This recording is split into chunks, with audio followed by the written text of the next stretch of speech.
Hello, good afternoon.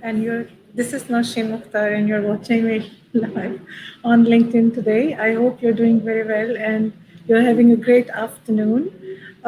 Today, we are going to talk a little bit about productivity. It's not easy for us to be productive throughout the day, and working in our offices can be exhausting sometimes for us.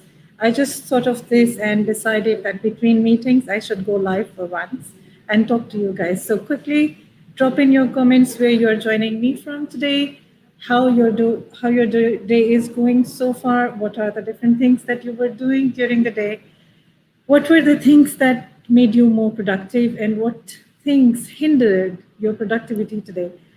During this live session, feel free to talk to me through commenting below in your comment section. You can share your views about productivity. You can share also your views about how you're feeling today. You can also share any productivity hiccups that you came across.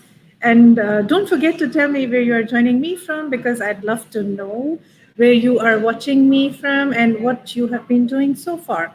So, I must admit, I haven't always been the most productive person. There was a time in my life when my habits were not so good, not as good as I wanted them to be. I was not very productive in many ways. Like, I spent most of my time in thinking and planning rather than doing things. And that made a big difference, because if you're spending most of your time in thinking and planning and you're not executing much of your plans and bringing things to action, you're less productive, isn't it so?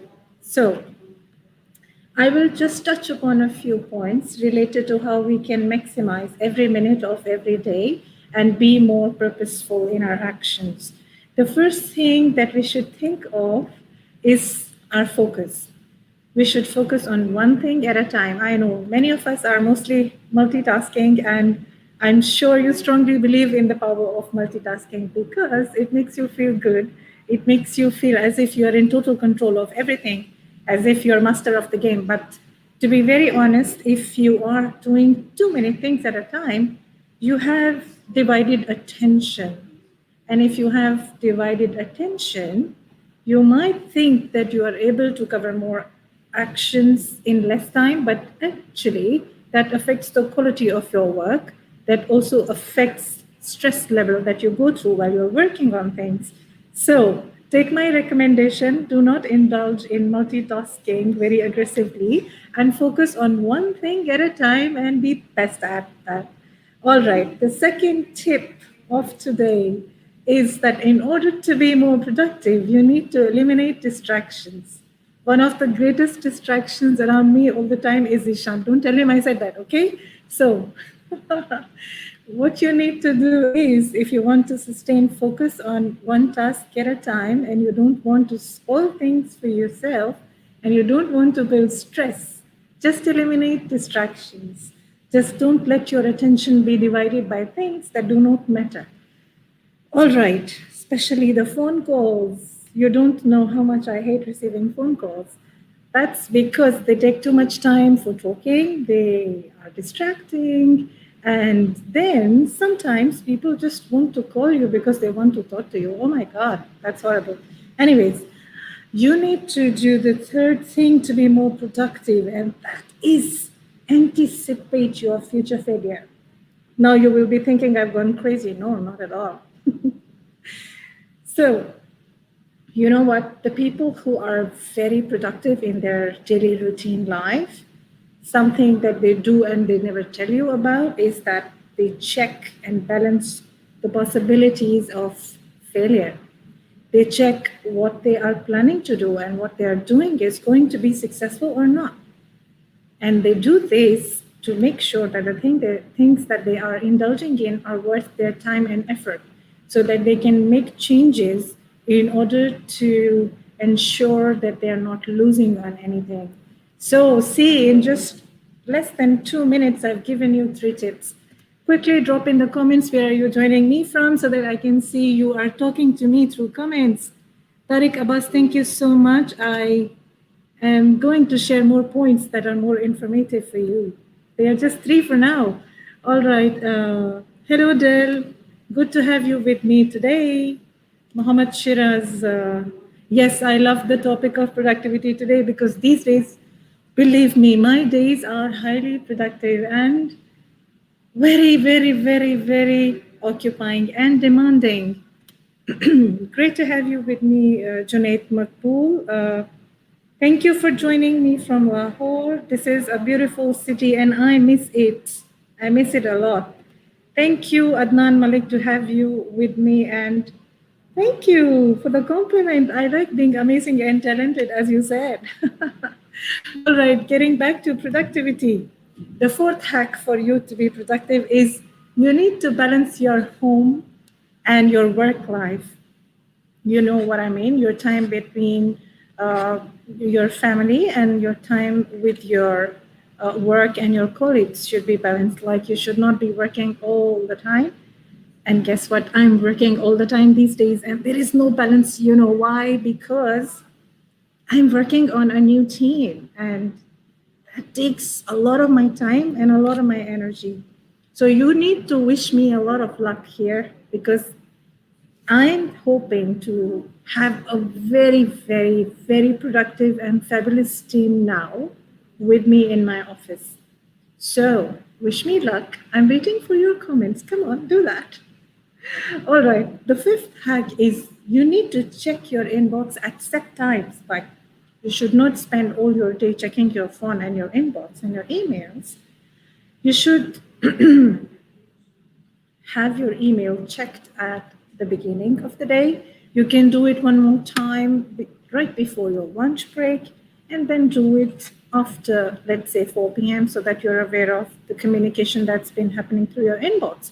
But if you are spending all your day looking into your inbox, looking for different messages from your colleagues and your managers and even your clients, you are wasting a lot of time into inbox and you will not be doing anything productive at your desk because there are more things that you need to take care of, right? Communication is not the only thing happening. All right, you need to avoid having too many meetings in a day. I think I should do one session about having meetings and having a productive day at the same time. You know what happens if you have too many meetings in a single day and all of them are not in the same spot? You end up traveling more than you need to. You end up talking to a larger number of people, let's say 5 to 6 people in a day. That means you end up spending your whole day in communication and not doing any activities that you could actually find productive, that could actually be a part of your game plan. So, what I believe is instead of having too many meetings on a single day, spread them over to a week's plan and try if you can have more communication via Zoom call or via emails because that saves your time from being wasted and you really don't need to travel. You know what I've been doing in last 4 years? I set up all my meetings at a single spot and I have meetings scheduled during the first half of the day only, back to back, not more than 3 a day. And that saves me a lot of time. Like during the later half of the day, I can be productive. I can look into the projects that are under execution. I can talk to my team. I can coordinate with the team and then, check the progress on work, which is more important than just the meetings. I will take this comment from Muhammad Kamran. He says, how to anticipate failure? I mean, what we plan is what we execute. All right. What we plan is what we execute is absolutely right. What kind of results do we get? Sometimes you have to have, like, let's say, 3 to 4 meetings with a client.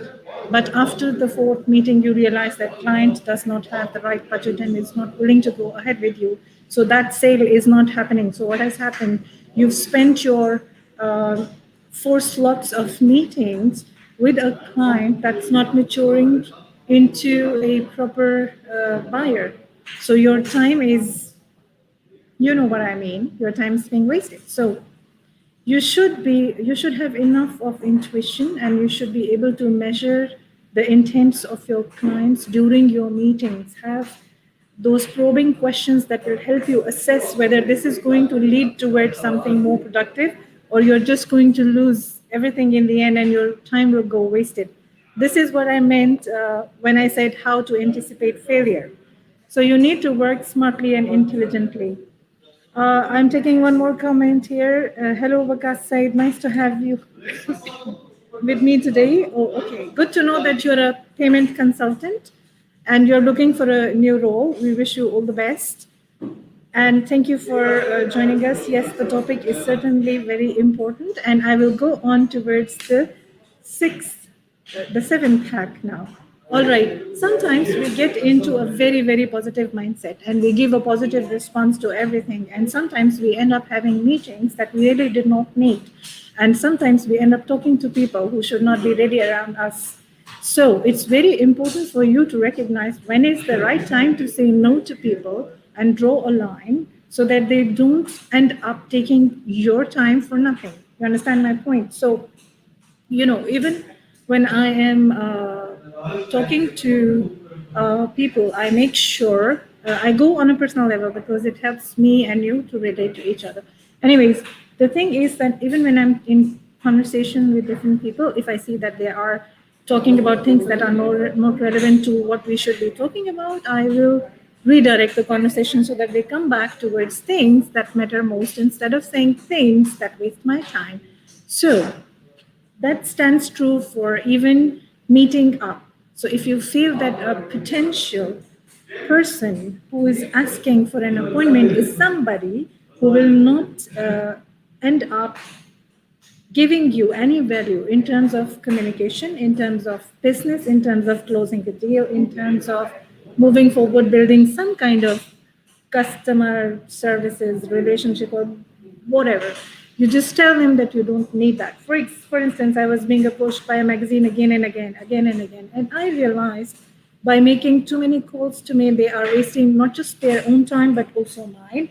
While I'm not really interested in coordinating with them over anything. So instead of being slow in my communication of my intent with them, I told them upon their third call that they are not going to get a positive response. So saying no is also very important, and it saves you a lot of time and energy that you can use for something that will bring you results. All right. In our work life, many of us hesitate from delegating because we are afraid that other people might not work as efficiently as we do. And that brings us to a point where we end up doing most of the work all on our own, experience a lot of stress, and have literally all of our time occupied, which is bad. So, in order to change that, you have to find good delegates, people that you can seek help from in work. This is a tip for especially solopreneurs, people who are doing all the work, wonderful work on their own and do not have enough help to support them. So, if you take help from good delegates, definitely this will free up your time for bigger things. You will be able to set up more plans and be more productive. Now, the last one and the most important one, you have to nurture yourself with a morning routine. It's very important for you because if you do not have a good morning routine that revives you, that gives you a positive, let's say, a positive mindset that is not replete with good habits, it will kill your productivity. You will end up having a bad day. So, meditation in the morning works very well. A cup of coffee for me works very well. I don't do anything without coffee, by the way. And then also, do not take phone calls early in the morning. I strongly do not recommend phone calls early in the morning. I do not recommend looking at your social media pages as soon as you wake up because that's seriously crazy, and you should avoid it. Thank you so much for joining me, Sana. I was about to go away because I have a meeting in next 5 minutes, but I will stay with you since you've just joined. Thank you so much for being with me today, and I hope you're having a great day. All right. So coming to the point of productivity, what makes you more productive? Can you share quickly in your comments here? What makes you seriously productive during the day? How often do you visit your inbox during a day? Can you quickly answer this question in the comments? And what revives your energy during midday? Hello, Dr. Shambhavi. Thank you so much for joining me. Quickly tell me what revives your energy during the midday in the comments, as I want everyone to share their experiences. What makes you productive? What makes you lively during a day? What helps you save time to be more productive? What makes your mood better during a midday when you're exhausted, when you're likely to be exhausted? What makes you a high energy person? This is a good question too. You know what makes me a high energy person? Positive communication. When I see a lot of smiles, when people talk to me in a very nice way, and they tell me that they are willing to work with me, even when they are generally talking to me about themselves and having a light conversation, that revives my energy and it makes me happy. Now, here is what somebody has said. After lunch, you feel sleepy. Yeah, this happens with many people. Hello, Said Bakas. Nice to have you with me. So, Said Bakas, tell us what makes you productive during the day? What makes your day good? Yes, it makes your time is made good during work if your communication is effective and efficient, if it's not occupying all your time doing the same kind of things. Also, when you are not making too many mistakes at work, it makes your day better, isn't it? And if you are making a lot of blunders, it makes your day very, very bad. I really understand that. I want to show you something very interesting. I have two wonderful friends playing tennis here, enjoying their day. So, if you feel that if you feel that you're experiencing burnout, you can simply play tennis and have fun. All right. So, when I'm not having a very productive day and I feel down, I take a break. Yes, this is my final tip. If you feel that you cannot take the work anymore, you don't need to work, then it means you need a break. Have a cup of coffee, relax, maybe watch a little bit of stuff, maybe listen to a podcast that can help, and talk to a friend, but don't talk to a friend for next 2 hours. That's going to kill everything for you, and your boss will be shouting at you. Yes, true. All right.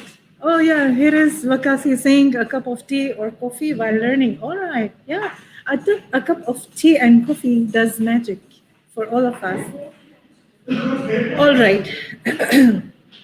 What else makes you productive during the day? Yes, it's important for you to share your good time. It's also important for you to stay positive during your day, because if you're positive, you're more productive. If you're thinking negatively, all your motivation will go away, and it will give you anxiety, and you might have more stress, something that you don't need, and it's not good for your health as well. So let's do away with anxiety and stress and bad moods, and let's revive good spirit and talk about fun times with your colleagues and your friends. You can make a cool social media post. Take a selfie. I know taking a selfie can never make anyone productive, but it can uplift your mood. And once your mood is better, you're more productive, isn't it? So it's a chain process kind of a thing. One good thing you do for yourself, and it becomes something amazing for you and for others as well. And I'm sure nobody will object to your taking selfies, isn't it? So, especially for girls. All right, I had a good time talking to you. Thank you so much for joining me in this live broadcast. And if you have more to share, keep on sharing your views about productivity. Do share the hacks that you are personally using to be productive in a day. I'll be more than happy to know more about how you're making the most of your day. Bye for now. I have to rush for a meeting. Have a good day and take good care of yourself.